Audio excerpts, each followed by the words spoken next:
Buaya jenis muara sepanjang 2 meter ditembak mati di sebuah danau tidak jauh dari komplek perumahan RT 06, Kelurahan Nikan Jaya, Kecamatan Lubuk Linggau Timur, 1 Kota Lubuk Linggau, karena kerap memangsa hewan ternak dan membuat resah warga sekitar komplek.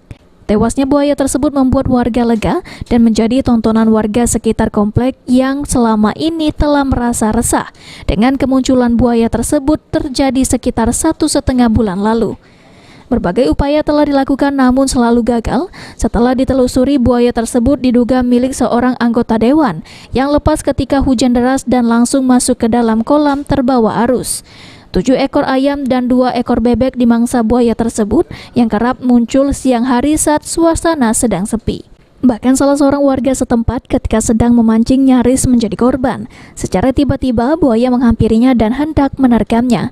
Beruntung warga tersebut berhasil menghindar. Mancing banyak kan itulah hewan depan orang mancingnya. Ada yang ngomong biawak, bukan biawak tuh. Apa tuh buaya? Ngomong suruh aku balik kan. Kalau misalnya tuh tidak mati dia mak kembali. Kalau dia dalam banyu kan. Dan mari dan hilang berapa hari tidak temu lagi.